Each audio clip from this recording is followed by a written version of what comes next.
You will need 3 tablespoons of butter, 1.5 pounds of ground rabbit meat, 1.5 cups of chopped onions, 1 cup of green bell peppers, 1 cup of red bell peppers, 2 stalks of celery, all of those things diced, and then 6 cloves of garlic, minced or diced. You will need 1 can of tomato sauce. This is a 15-ounce can. 1 cup of water.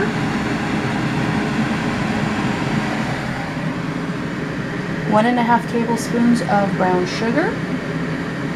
1.5 teaspoons of chili powder. 1.5 teaspoons of dry mustard. 3/4 teaspoon of Worcestershire sauce. 1.5 tablespoons of tomato paste. I find it's best to get the tomato paste in the little tubes for recipes that only call for this much. Otherwise you probably end up wasting the rest of the can if you do it that way.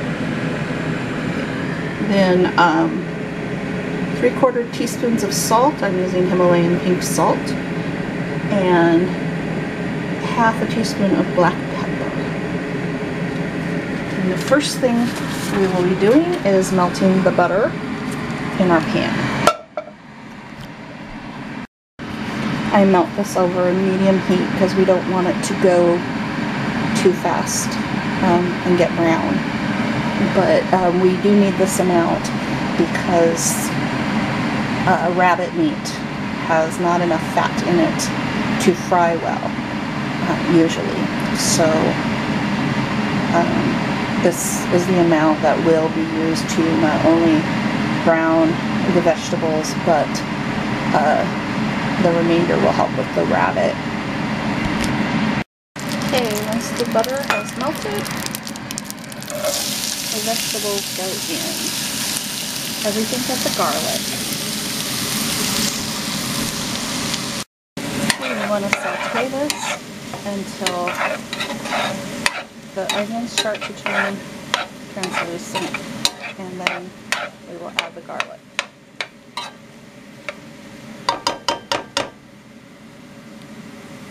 And this can be turned up to medium-high at this point.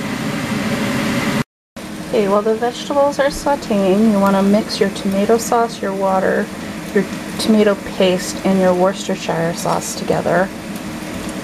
And once you've incorporated the tomato paste, then you add the spices and the sugar.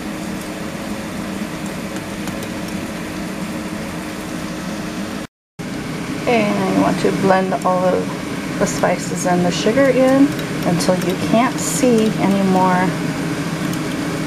that it's separate from the sauce.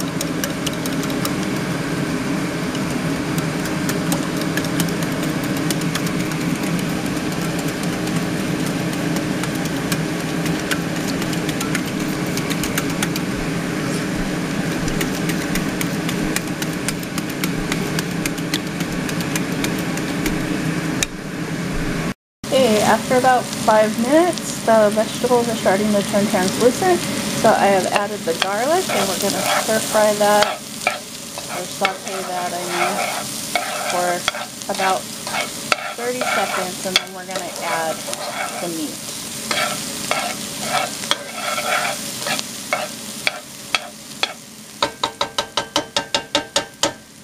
And while I'm adding the meat, I turn the heat back down to medium. I don't want the garlic to scorch, and it takes a little bit of time to get all the meat in here.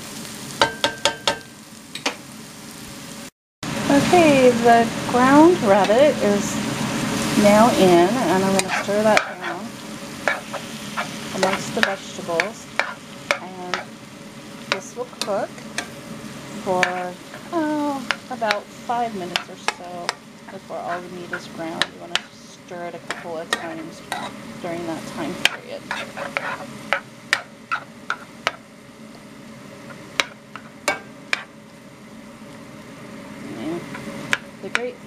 about this recipe is that you have an equal amount of meat to vegetables, so you don't really need to serve a vegetable on the side,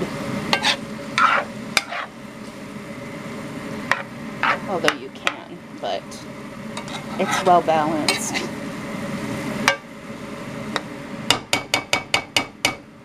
Okay, I'm going to let that cook for a little while, and then I'll come back when it's browned. And I forgot to mention, turn the heat back up to medium-high for the browning of the meat. Okay, the rabbit meat has browned, or as I like to say, grayed, because it turns gray, not brown. And it is time to add the sauce for the sloppy hoppies.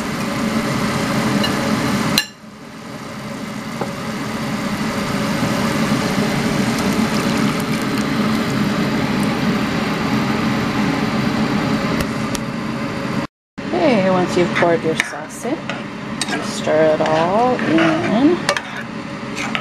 Make sure that all of the meat and all of the vegetables are covered.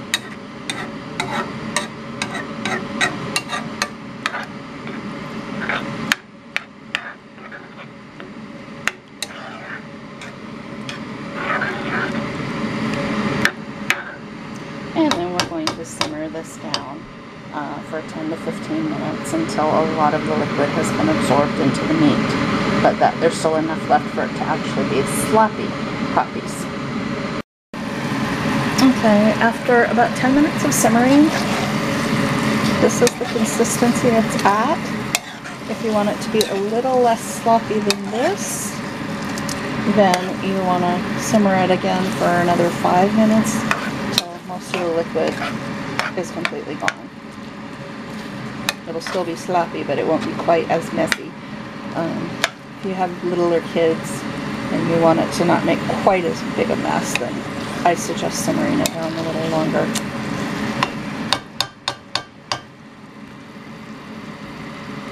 Okay, at this point, if you have a griddle pan, then you should start heating it on a medium heat.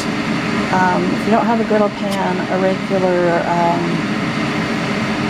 saucepan or skillet will do. This is just for toasting the buns. If you have a toaster oven or something, you can toast them in there, but I like to do them over a warm skillet.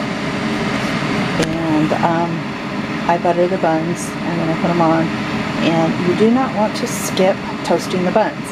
If you skip toasting the buns, you will end up with very, very soggy sloppy hoppies that go right through the bun. With the toasting, it holds up, at least until you're done eating it.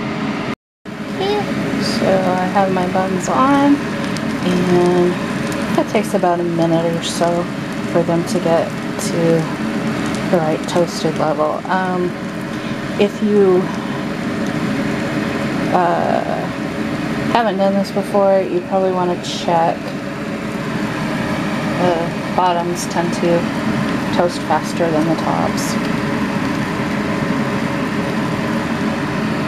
And okay, this is done.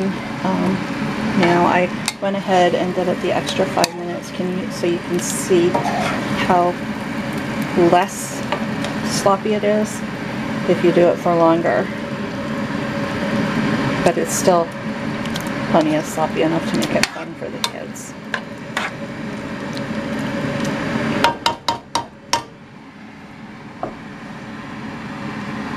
Okay, I will come back and show you when it's assembled. Okay, so there you go. Sloppy hoppy on your bun. Top bun in place. Delicious and easy, and made with almost all homegrown ingredients.